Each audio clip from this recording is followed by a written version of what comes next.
Hi viewers. இன்னைக்கு April 9 Mahanadi serial என்னாச்சுன்னு சொல்லி பார்க்கலாம்க்கு முன்னாடி எங்கள் சேனல் சப்ஸ்கிரைப் பண்ணாதவங்க மறக்காம சப்ஸ்கிரைப் பண்ணுங்க. இன்னைக்கு என்ன அப்படின்னு சொல்லி பார்த்தீங்கன்னா, இங்கே வந்து காவேரி வந்து அவங்க வீட்டு மாடியில் நின்று இவங்க அவங்க வீட்டையே பார்த்துட்டே இருக்காங்க. அப்போ விஜய் வர்றாரு. ஏன் இங்கே நின்றுட்டு இருக்க, எதுவும் பிரச்சனையா அப்படின்னு கேட்குறாரு. அப்போ காவேரி ஒன்றும் இல்லைன்னொடனே அவ்வளோதானே சொல்லிட்டு அவர் திரும்பி போறாரு. உடனே காவேரி கேட்குறாங்க, அவ்வளோதானா, நான் எவ்வளோ மனசு கஷ்டத்தில் இருக்கேன்னு தெரியுமா அப்படி சொல்லிட்டு பாவமாக சொல்கிறாங்க. அப்போ உடனே விஜய் சொல்கிறாரு, என்னாச்சு அப்படின்னோடனே, இந்த மாதிரி எங்கள் வீட்டில் ஒரே பிரச்சனையாக இருக்குதுன்னொடனே விஜய் எட்டி பார்க்குறாரு. இல்லையே, அங்கே எல்லாரும் நல்லா தானே இருக்காங்கன்னொடனே, அந்த மாதிரி எங்க அம்மாவே குடும்பத்த பார்த்துக்கிறேன்னு சொல்றாங்கன்னோனே, நல்ல விஷயம் தானே உங்க அம்மாவே சொல்லிறாங்கல்ல அப்படின்னோனே, ஐயோ! எங்க அம்மாவுக்கு வயசாயிருச்சுல்ல, இந்த வயசுல போய் எப்படி பார்க்க முடியும் அப்படின்னோனே, இப்ப விஜய் என்ன சொல்றாருன்னா, அது நீ வேணா கொஞ்சம் சரக்கு போடுறியா?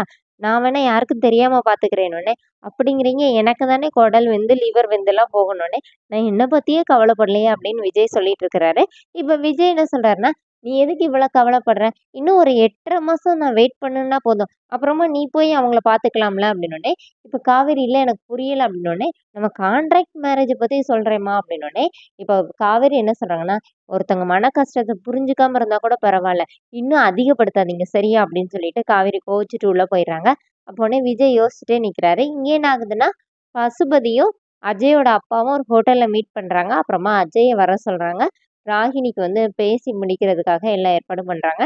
இங்க இங்க வீட்ல என்ன ஆகுதுன்னா, பா சாரதா வந்து யமுனாக்கு வந்து சாப்பாடு ஊட்டிட்டு இருக்கும்போதே, கங்காவும், குமரனும் அவங்க அங்க வர்றாங்க வீட்டுக்கு. இப்ப பாட்டி வந்து குமரன சாப்பிட சொல்றாங்க. சாரதா வந்து கண்டுக்கவே மாட்டேங்கிறாங்க. குமரன்ட்ட மட்டும் சாப்பிட சொல்றாங்க. இப்ப கங்கா வெளியில வந்து உட்காந்து யோசிக்கிறாங்க. நம்ம பேசினது அம்மாவ ரொம்ப ஹர்ட் பண்ணிருச்சோ! நம்ம ரொம்ப கஷ்டப்படுத்திட்டோமோ! அப்படின்னு யோசிச்சுட்டு இருக்காங்க.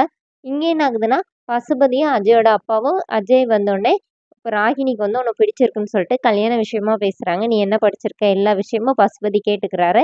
அப்புறமா அவர் வந்து கல்யாணத்துக்கு ஓகே சொல்லிட்டா என் மக அப்படின்னு சொல்லிடுறாரு. இப்ப அஜய் வந்து ராகினிக்கு கால் பண்ணி ராகினி கிட்ட பேசுறாரு. எனக்கு ரொம்ப சந்தோஷமா இருக்கு. நீ ஒத்துக்கவே மாட்டியோன்னு நான் ரொம்ப ஃபீல் பண்ணிட்டே இருந்தேன். ஆனா நீ ஓகே சொல்லிட்டல்ல அப்படின்னு பேசிட்டு இருக்கும்போதே பசுபதி வந்தோனே ராகினி ஃபோன வச்சிடுறாங்க. உங்க அம்மா நீ கல்யாணத்துக்கு ஓகே சொன்னோனே ரொம்ப சந்தோஷப்படுறேன் அப்படின்னு. இப்ப ராகினி என்ன சொல்றாங்கன்னா, என்ன பத்தி கவலைப்படாதீங்கப்பா. நான் அங்க போய் என் லைஃப்ப நான் நல்லா சந்தோஷமா வாழ்வேன். ஆனா அந்த காவேரிய வாழவே விட மாட்டேன். அப்படிங்கிற மாரி சொல்றாங்க. அதோட என்னோட எபிசோட் ரன் பண்ணியிருக்காங்க. தேங்க்